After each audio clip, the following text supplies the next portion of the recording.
welcome back to the show. You're watching Your Business, of course, on Morning Rave on Rave Television, and I'm Cindy Eze.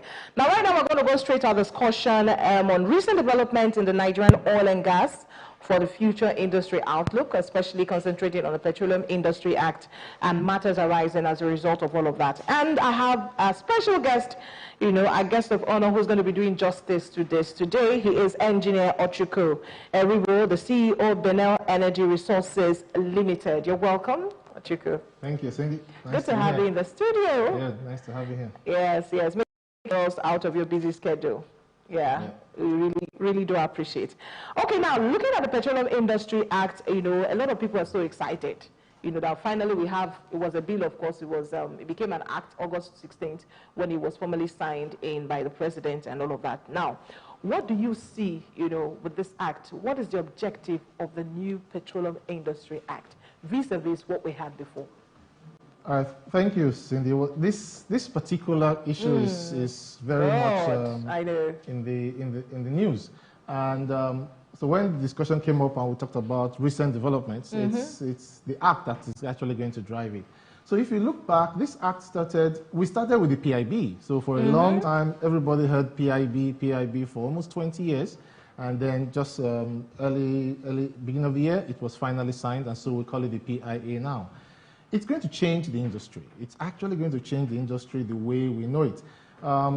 It's a very big and voluminous legislation. It's in the law now, and so that's the law of the land. And that's what actually is going to drive how the oil industry looks going forward. Three main areas, because for reviewers, I'm going to make it a little bit simple. There are three main areas where we're seeing changes, and they are pretty massive. So we're going to see it in administration, and we see it in regulatory. Regulatory is a big one, and also fiscal. Fiscal, in your earlier segment, you mentioned the data about investment in Africa, and the fact that we of all the investment flows into the oil and gas industry, just 4% came to Africa, to Nigeria, out of that which went to Africa. A lot of that has gone into Angola, has gone to the Ghana, West Coast. even. Yes, because our fiscal regime has been uncertain. A lot of IOCs, international companies, had pulled back for many years, waiting for this bill. Now it's an act. So one of the good things the act does is that we now have a framework that we can use to plan, a framework that we can use to model. It doesn't really matter what, a lot of people bristle about the content and all that. For us as industry players, the bigger thing is certainty. So once the different countries have different laws. So once there is a law, then as a business, as an organizations, you can then plan and then model how best you want to take advantage of the law. That's, for me, one of the biggest things that's happened in the industry. The fact that it's now law. And it's very commendable that in the line with the law, we saw that the president, because as one of the acts of the law was that within 6 months, that the NNPC should be incorporated into NNPC Limited. So the fact that the federal government has honored that part, and they have actually, President Buhari has actually instructed that the board of NNPC be incorporated, that's where people really realize that, wow, this law is really fact. So NNPC in this quarter, because it's within 6 months, NNPC is going to now have to have a board of directors and function like a normal company that will actually begin to have a relationship with shareholders.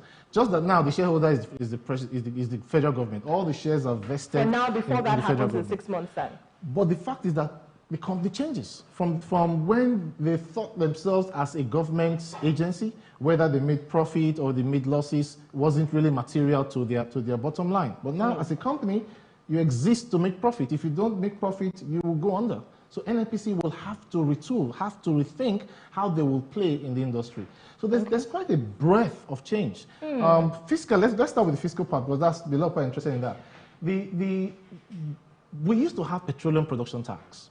In addition, which carries a lot of royalty and all that. But now all that is off, and we're going to have what we call a hydrocarbon tax. And that's more in consonance with what happens in nations across the sector. For example, with that, you now have company income tax and the hydrocarbon tax, because the revenues from oil and gas are a little bit different. That will bring down some of the tax implications that for players, investors and we expect that will drive up investment. For me, what will be the big, I'll call it the gray area, is the government's focus and determination to apply and walk by the rules of the law that they have stipulated. I can tell you that for the first 1 year, the industry. When we say industry, we talk global industry because the oil and gas industry plays globally. Capital does not have to come to Nigeria. People think that because we have a lot of oil here. Not necessarily. There are new plays being discovered. Guyana is coming up with Deepwater. Mobil actually they made a global decision that they were going to move down and then move to Guyana. If the industry sees that Nigeria is serious with this law, now the law has been passed and we are working with the law, then we will begin to see redirection of capital back into Nigeria. We have a lot of projects. Okay, I want to hold your thoughts there because I'm going to ask you a question very quickly. I want you to break down, especially for the NNPC.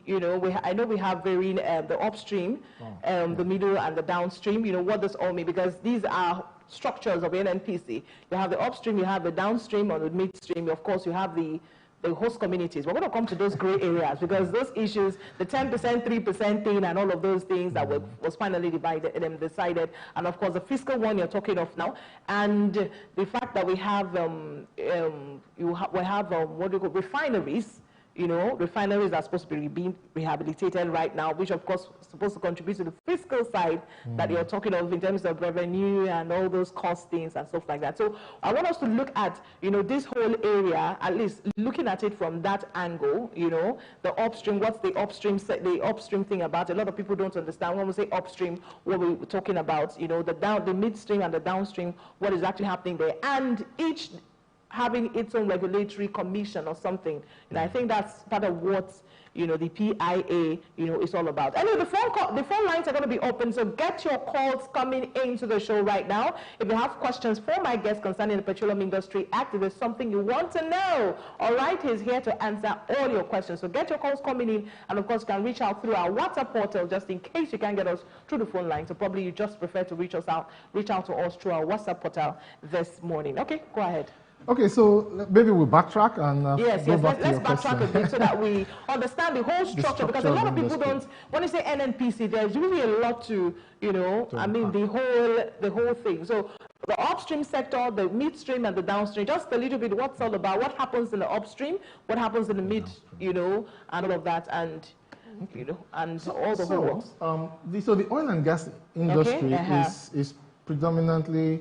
You can class it into very simple forms, three. What you've called the upstream, the midstream, and downstream. Okay. So upstream is what we have actually more in Nigeria before in the history. So when you see the Shells, Chevron, Mobil, a lot of them we play upstream. So upstream starts from the reservoir. So when the oil is down in the ground, and all the way through to bringing it to the surface, well engineering, that's what my core discipline, and then producing it and moving it to the terminals. So in Nigeria, we have 3 terminals. The one in Forcados, there's one in Bonny, there's the Mobil in Kwaibu. So once the hydrocarbon has been pulled and processed, it takes a lot. This is a whole area. The upstream. Oh, upstream is massive. So it's called exploration and production. That's what upstream is. So the oil moves from ground, comes to surface, flows on pipelines, all those militant, the blue pipelines, all that is production. And then it goes from pipelines and gets to the terminals. Okay. At the terminal, that's when the crude is certified and it is then piped into tanks for export. So Nigeria plays predominantly, Dangote is coming back now, so we have some good things. But we've been playing predominantly upstream, where we export our crude.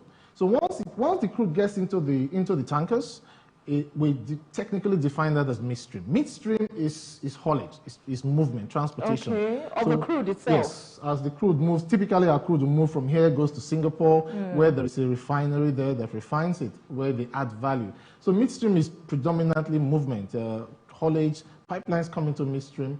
So when the crude gets to the refinery, ideally that should have been in Nigeria actually, but when the crude gets to the refinery, then it goes downstream. Let's take this call. Good morning.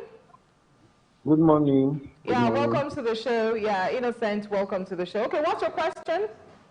Yeah, I've been listening to your guest, and it's a very good one that the president has signed that bill into law. But I want to ask him, what is it going to be of? Is it going to be of great significance to the common man, to the transporters, to people who buy fuel on a daily? How is it going to reduce the pump price of fuel, or is it that it's going to in any way try to reduce the corruption that goes on in the NNPC, or is going to directly affect the common man? Because everything that has the common man starts from the pump price of fuel. If fuel comes down to 100 naira per liter, a whole lot will change. The economy will, the market woman, the keke riders, the bus drivers, how is this bill going to affect them? And another one is that the corruption that goes on in NNPC. Is this bill also going to curb the corruption? Okay. And those refineries that have not been working for years and the workers are being paid salaries, will this bill stop all of those wahala, those impunity that is staying on our faces for donkey years? All right. Thank you so much, Innocent. Your questions have all been noted. Let's start from the beginning. So, how will it affect the Innocent's question is very, and I will answer your question as we go. Let's break that structure. Okay. I will give you.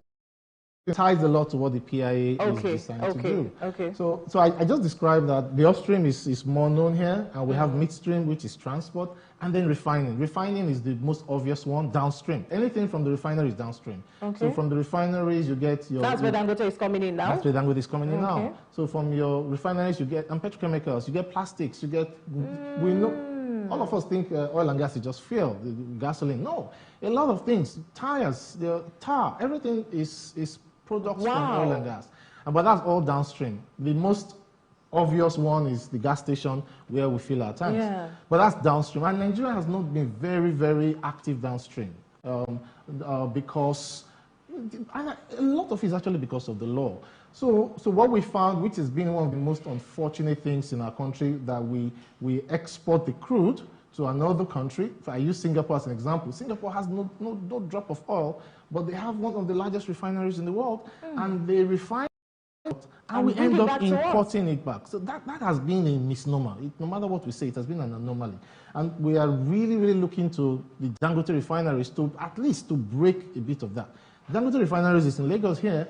It's 650,000 barrels per day production. That is bigger than our 3 refineries, the Port Harcourt, Kaduna, and Warri refineries. Put together? Total is 445. So Dangote refinery is bigger than the 3 refineries combined. Even these 3 refineries currently, capacity utilization is sometimes 10–15%. So you talked about people that are not working. So the downstream hasn't been as effective. We've also seen that, and people may not really notice it, we've not seen a lot of the major players working downstream, probably only Mobil. So this Shell, for example, Shell operates downstream globally. Because of the law, that's why they've not been able to operate. Because of the law. So you don't see Shell here, you don't see BP here. Those are all companies that run downstream. So with the law, one of the things that the law did was to separate and make midstream and downstream stand alone. A lot of times people have always subsumed the midstream and downstream operations under their upstream capacity. So Mobil, we know Mobil as the big EP company, but then they have the downstream running. But now, the law requires that each downstream operation has to have its own license and its own operations. So that gives visibility, that gives also prominence in terms of business priorities for organizations. So that is one key thing with terms to regulation. So one thing that people may not know, maybe more from the industry, we had DPR, the Department of Petroleum Resources. That was the regulatory body across the oil and gas chain. That has been changed. So now we have, DPR is basically going to, in principle, split into 2, and we have the Upstream Regulatory Commission and then the midstream, downstream regulatory commission, so that there's more focus on the, and because the end user sees more of downstream. Upstream is really back office where you see just plateau. So there will be significant implications on how the industry works. Like I said at the beginning, if the government is faithful to the law, then industry will flow and capital will come. How does it affect NNPC? I said NNPC is not going to be a company. That is the truth. It's going to be an incorporated company. And Nigerians going to have shares in it? Is it just, or is it going to be left for a selected few public major companies, or am I free to get shares in NNPC if I want to? We don't know now. We don't know. What we know now is that the company is incorporated with shares. All the shares currently are vested with the federal government. But the cool thing is that they have a board of directors. So the board of directors will determine the steer of the company, no longer having to be from the ministry alone. The minister still superintends. But one of the strong things that came from the law was that they have significantly reduced the role of the Minister of Petroleum in the administration of NNPC. Okay. Discretionary awards now are not actually going to flow because there is a commission that recommends, and the minister should actually just approve or disapprove. So all those where we had instances where there was no basis, just because it was a discretionary right, that is no longer in the law. So there will be corporate discipline, hopefully, and we expect that, as with all organizations, that if your company is not doing well, especially if it becomes public, you get punished in the market.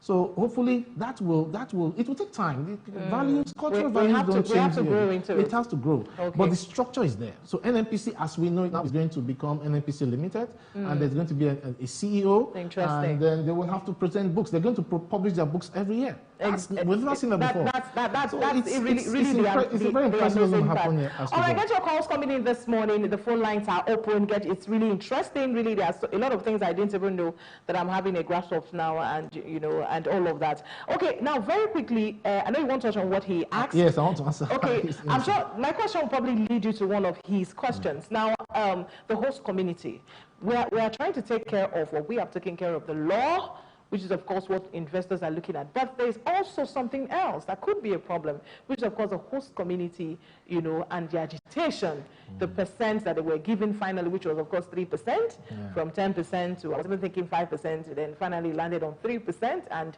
we see a lot of them. So do you think that this could actually become a problem, to the execution through the back door, probably getting investors out because they're agitating, they may come up with all sorts of agitations, but physically or whatever, in different ways and all of that. And then bunkering too, because the oil wells and most of this pipeline go through their community. Cindy, so the host community 3% has been very, in fact, when the law came, that was what made people realize the law was approved. 3%, 5%, 10%. So I don't fall on any of the sides. I would give what the facts are. So some people say 5%. I think the host community wanted 5% when the whole lobbying and all that, but it landed at 3%. 3% is still substantial because the law says it's like tax. What we have now, the education tax, which is 2%, or even currently we actually have 1% going to the local content development board that is in Bielsa now. So the law says 3% has to be put in a development trust for the host community.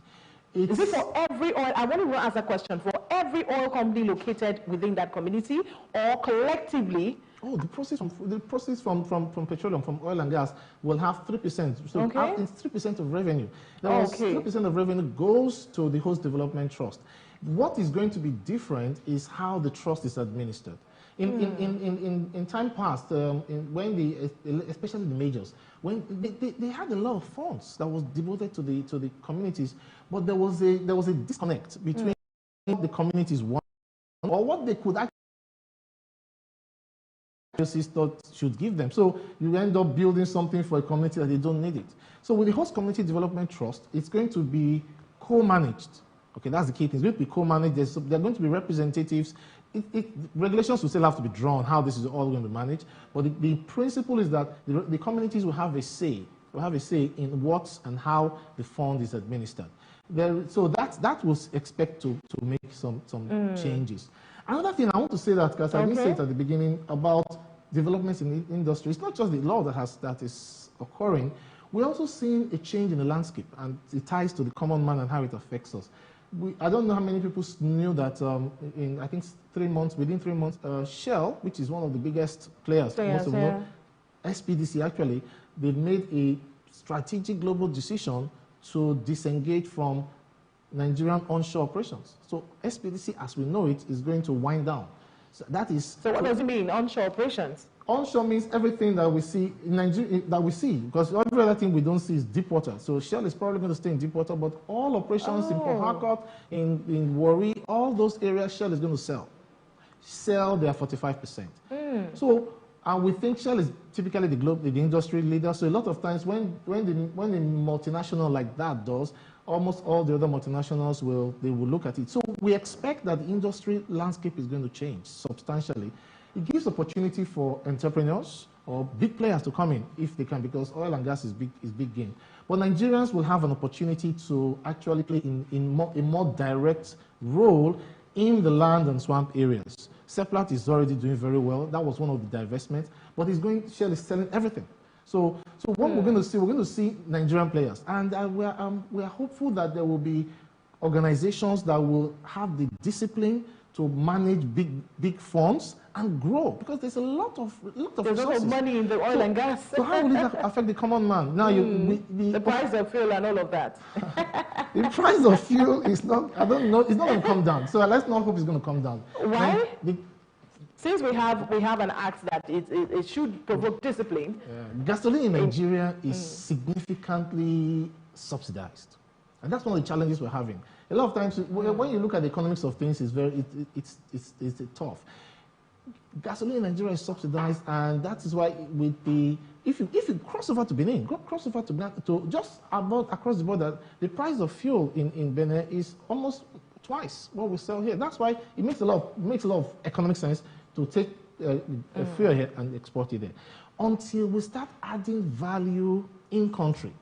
So you take away all the haulage costs, because the refinery is in Lekki, and then you have, so all that goes off. So with that, you can open up economic space to make a profit. Refineries will, and that's what's happening, and we're hoping the law will encourage more. We had this unfortunate incident with what you call militants having to try to do what they call illegal refining. One of the host community drive, if it can do it. Oh, really? Illegal refining? Oh, yeah, with militants, where they have all the pipeline punctures are because militants are extracting crude. Yeah. And they are refining it locally and trying to make money. Because they are using very, very cold and crude approaches. In Port Harcourt, people in Lagos may not know, we see there's this soot problem in Port Harcourt because of illegal refineries. So if the law and framework can enable those kind of militants, or we call them host community, create clusters. This has been planned before. Clusters where they come as cooperatives and they have mini refineries. Wow. That could change the game. So it becomes a business. So that of course, with the number of, you're moving from one Shell to 10 EP companies. So we could even have modular refineries. That was one of the reasons for modular refining. The challenge I keep saying in Nigeria is the discipline to implement. Modular refineries was designed to enable smaller players play. And that can actually open up the whole Niger Delta such that they begin to see returns from good business, and then you disincentivize the need to go into crime. But ultimately, the price of gasoline we have to make it competitive. Otherwise, the refineries will not work. And that's one of the challenges Dangote is going to have. How long do you think that is going to take? Because right now, it appears the federal government keeps saying they're going to subsidize completely, and keeps saying, I mean, they're going to subsidize, of course, and they're going to remove subsidy, rather, and then we keep seeing them adding subsidy, they keep, it's like they keep postponing and all of that. So how long do you think we're going to get there, where we have a competitive price that market players will be able to come and play comfortably, and we have price competitiveness? This is hopefully what one of the law would also help. The challenge, the price of fuel in Nigeria is such a topical issue. And I think it's because Nigerians feel, oh, this is one thing we can get from government because it's a resource. I think those are some of the sentiments to drive it. So hopefully with this law coming in and the government seemingly taking a bigger back foot and letting industry players work, maybe that can break. Until that happens, any twitch, this government tried to remove subsidy, they tried, but it's back. Because if you increase the price of fuel, it cascades everywhere. So, and then you rile up the populace. So if Dangote is, everybody's hoping for Dangote. We really pray for him that he should I want to ask a question as regards that Dangote thing now. Do you think the fact that federal government has a stake in that company would actually, probably stir the energy negatively? They talk about, I think, 20% or so. 20% stake? No, I don't. 20% stake. Let's have this call. Good morning. Good morning. How are you, Cindy? Okay, welcome to the show. What's your question? Okay, a quick one. I want to ask, the PIB, and is it not? Wouldn't it make more sense if they privatize? Can you speak up a little bit? Sorry. I'm having flu. It's a very interesting interaction. So I'm really getting a lot from it. Okay, go ahead. Can you hear me now? Yes. Hello, can you hear me? Yes, I can. We can hear you. Hello. Yeah. Okay, maybe we'll call back. Try to call back and let's see if the line gets better. Okay, yeah. So I think the government is putting 20% stake. I think it's not. Why must they have a controlling interest? Of some sort. I don't think they control. Well, of some sort. I know it's a minor interest, but then they'll be able to, also play in that. It's a very big project. If you get to see the refinery, it's massive. So, and Dangote really had heart to carry such a project as an individual. So I think it also it stabilizes the outlook for investors, and because investments in oil and gas are 5, 10, 15 years. So you look how long. So the fact that there is government interest in most places will calm nerves, for as much as they are not the controlling or directing interest. And that's where we're also hoping NNPC gets to, where there is government interest that provides security and balance, stability, but does not necessarily drive business decisions, because in the end, government is regulation. Business is different, so we have to take government out of business so that business can thrive. Okay, finally, I see that our time in fact is up. really. Maybe we'll do a part 2. Yeah, maybe if we can slot us in, because I know you have a busy schedule. So finally, what's the future outlook looking like? What do you think? Is this going to come to fruition soon, pretty soon, very soon? In the far future? I think the biggest thing, I'll leave that one thing. The biggest thing that's going to happen in the future, we call it energy transition. This is global. This is not about Nigeria alone. The transition, there is a direct and conscious drive to transition from more this fossil fuel dependent energy to renewables. Yeah. Actually lighter forms of energy because of climate change. So the Paris Accord, the sign of the Paris Accord, that changed the game. America, you see, the US, Europe, they are all moving towards renewables, reducing dependency on oil and gas. That's the key thing. Oil will not disappear. I can tell you for the next 30, 50 years, oil will still drive the case, but the move is towards gas. And then renewables as we have it. Okay. So what we have to do, if anybody wants to play in the future, we have to, I would advise, look to what the industry is going to be in 10 years' time. If you start planning to play now, you're not here, you'll be late, the train is left. So look at what is going to happen in the future, the new kinds of energy sources that we're driving. And I would just drop last another time is on data. Data is going to change. The digital economy is disrupting everywhere else. It's also going to disrupt the oil and gas industry. So it's something I would really look at. We definitely have to do a reround. We definitely have to do a reround. But quite an interesting one. Thank you so much, Mr. Ochuko, for coming on the show. Really an enlightening one, coming from the oil and gas space and, of course, the Petroleum Industry Act. So I'll leave you to go back to work and have a fantastic day. Thank you.